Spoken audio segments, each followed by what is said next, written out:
case you struggle with the first assignment here on Airline Seating project, let me walk you through my solution. This is actually one of the harder projects for a lot of students because you've had maybe a gap of a month or maybe even several months since you've taken beginning C#, and maybe you didn't do a lot of Windows Form stuff. So let me just walk you through creating the interface, and then we'll look at the code. I added a tooltip to my project, which is down here on the system tray. That's going to allow you to use tooltips on the different seats. What I have here in the form is named Form 1 at 640 by 480 in size, and I set the text property to CIS 262AD assignment CO1. I then created a panel on the left-hand side, and in that panel I created 36 labels. Each label is named LBL1A, LBL1B, LBL1C, and so forth to correspond to the 36 different seats, 9 rows of 4 each. Last one, of course, is LBL9D. And I set the text accordingly to 1A, 1B, 1C, and set the back color to lime, and just kind of spaced them out a little bit. So these represent the seats on the plane. I added a picture box and brought in the logo that I provided to you in Canvas. Created a button named Button 1. I probably should have named it BTN Retrieve Seating, but I don't refer to it in code, but it's going to come up as Button 1 _ click for the event. Then I created another panel. In that panel I put a label of Add Passenger for the text, first name, and then a text box of TXT first name, another label of last name text, and then a text box of TXT last name. And then finally there's a checkbox here called CHK remove. That's my interface. So let's look at the code for retrieve seating, because when we open this application we want to first retrieve the manifest as a text file that demonstrates who's in what seat and color codes the seats accordingly. Now I provided a text file to you, and you'll want to grab that text file and put it into your bin debug folder.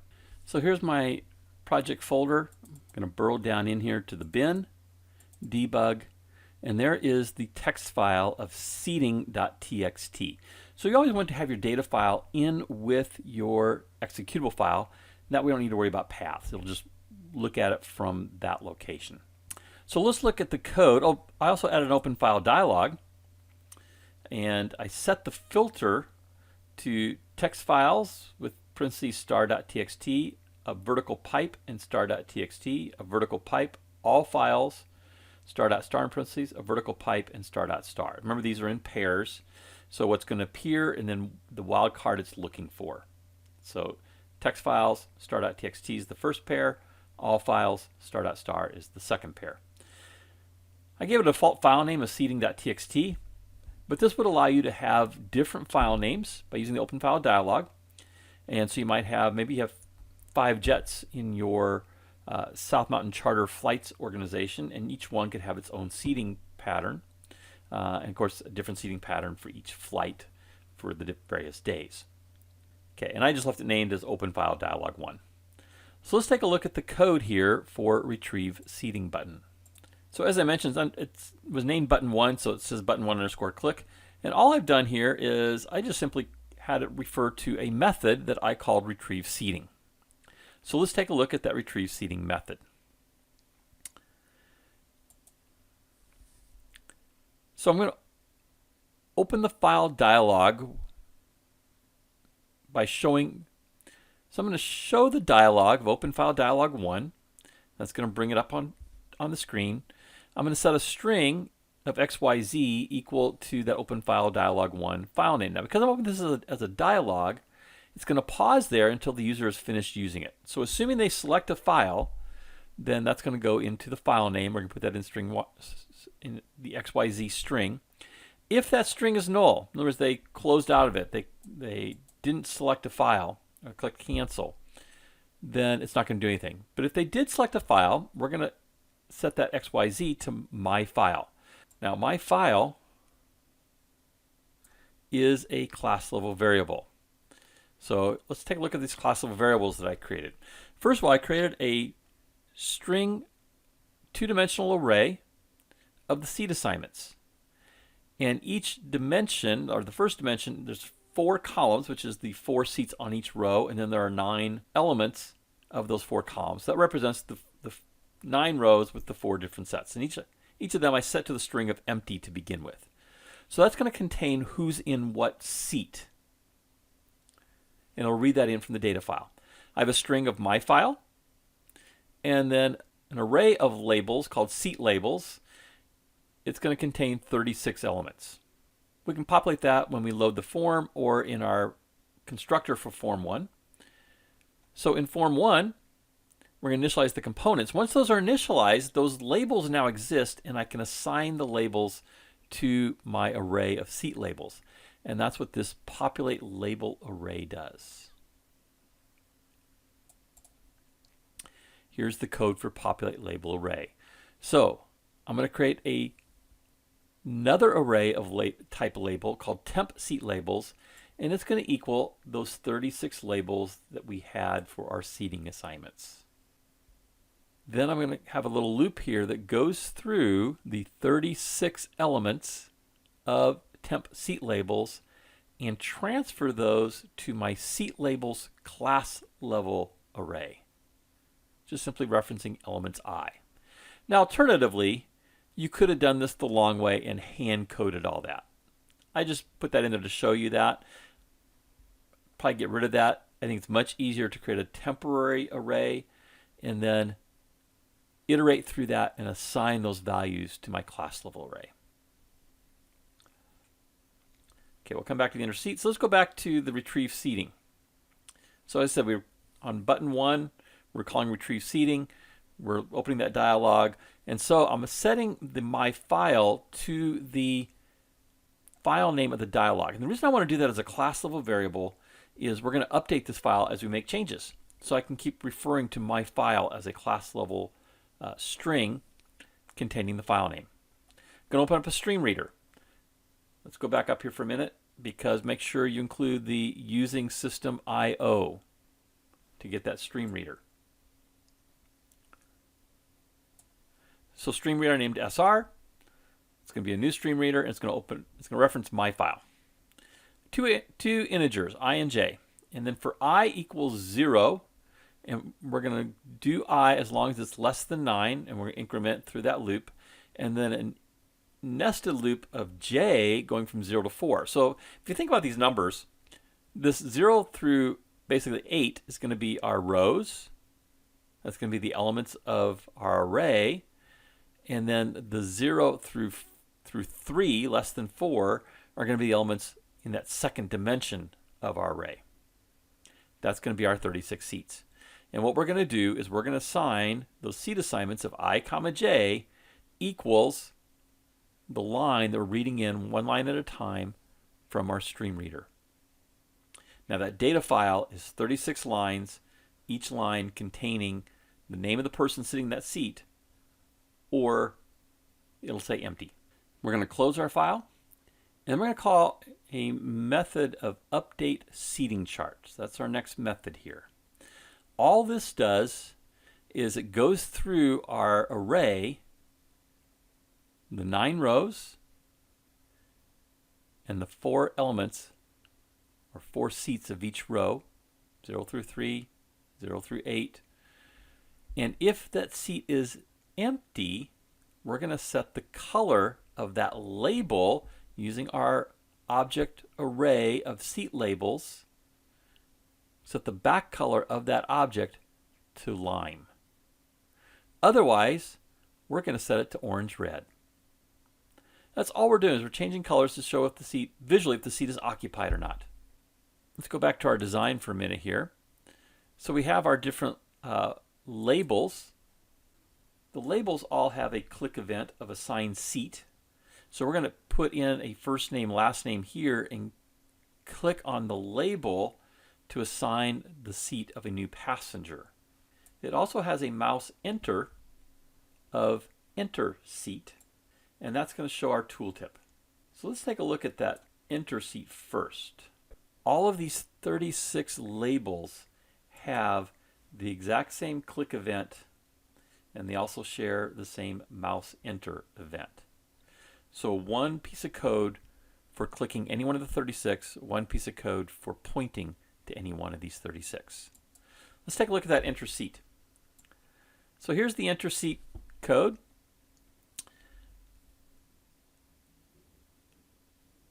We're going to create a new label.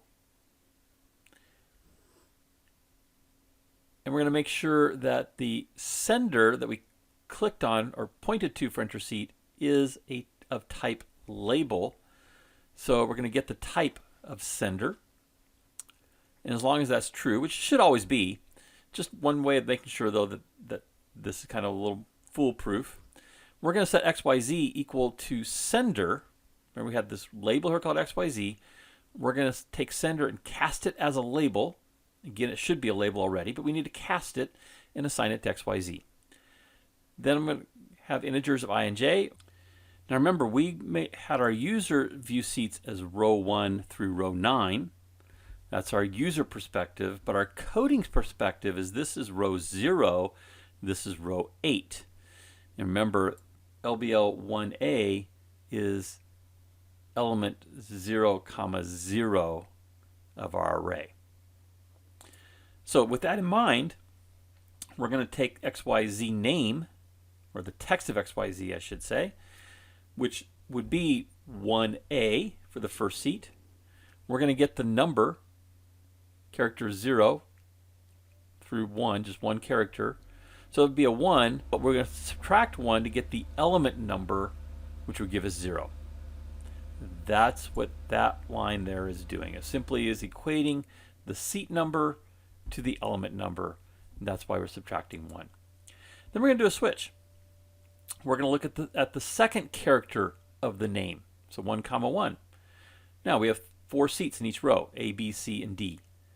So we're going to set the J value to 0 if it's an A, to 1 if it's a B, to 2 if it's a C, 3 if it's a D. And if it's not any of those, we'll set it to 0. That's going to be our default. Should always be A, B, C, or D because all of our labels are named that way. Then I'm going to set the tooltip of XYZ. And we're using tooltip 1. So tooltip 1.set tooltip XYZ, it's going to be our label, to the seat assignment of 1, j. Now just refresh your memory. Those seat assignments, 9 elements with 4 elements in each. So that provides the tooltips on each label when we point to it from our 2-dimensional array of seat assignments. Looking at the name of the label and determining what the elements are that we need to retrieve. Now we also had on each of our labels a assign seat method for when the user enters their first name and last name, they would click on a seat and assign that passenger to that seat. Let's take a look at that. So here's our assigned seat. Again, we've got sender, which is going to be the label, event RXZ. We're going to create another label, XYZ, and assign sender to that. I was demonstrating before to someone that this is always going to be true in this case because we're only assigning seat to labels, so it's always going to be a type label. This is just a little proof way of making sure that it's the label we're clicking on, or maybe you have different things you want to use. Maybe there's other things besides labels you want to click on.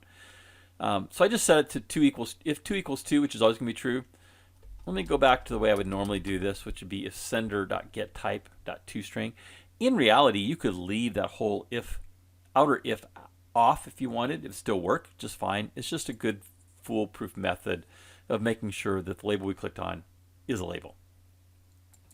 And normally you'd probably want to actually put this code here of sender being a label inside of that as well. Okay, so again, we're going to use I and J. We're going to pull out the row and the seat values of I and J just as we did before. And then we're going to check to see if they clicked the check remove checked box. So that's this one right here. Because I could simply check that checkbox and click on a seat that's already occupied and remove that passenger. So if that is checked, we want to remove the passenger. And if that back color is orange-red, meaning there's a passenger in that seat. If it's lime, then no passenger in the seat and we won't do anything. But if it's orange-red, we're going to pull the seat assignment. I'm going to convert that to all upper. And I'm going to ask, are you sure you want to remove this person? Put that into a dialog box. Ask them to confirm removal, give them OK cancel, little warning button. And if they click OK, we're going to set the seat assignment array element to empty. We're going to set the back color to lime. We're going to uncheck our checkbox, and we're going to issue a method of save data, which will write the seating assignments back out to our data file. And we'll look at that in just a few minutes.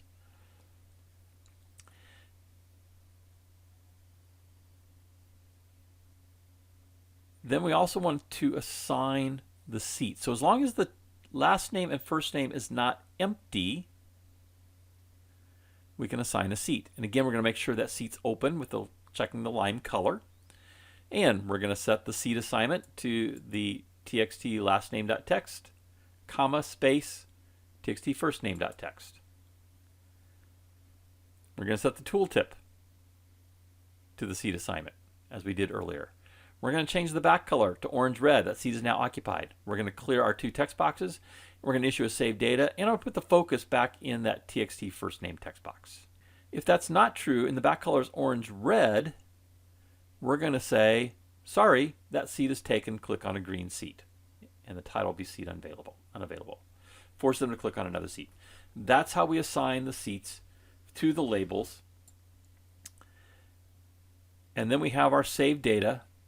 And this save data is going to change. It's going to happen anytime we remove a passenger or add a passenger. We want to update that manifest of our seating.txt file, or whatever file we happen to be using. That file being my file. So now we're going to use a stream writer. I like to name mine SW. We're going to create a text. So if that file exists, we're going to overwrite it.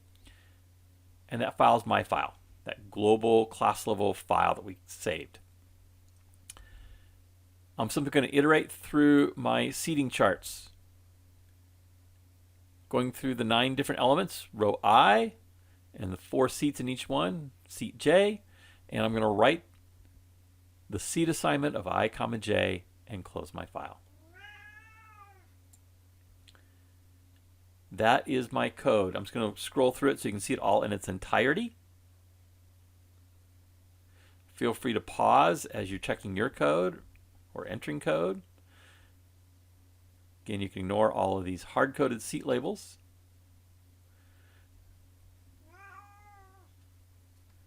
There's the enter seat. Button 1 was our retrieve seating button, calling retrieve seating. Sorry, my cat is hungry. It's time for dinner. I'm going to update the seating chart. Method for that. Here's our method for assign seat.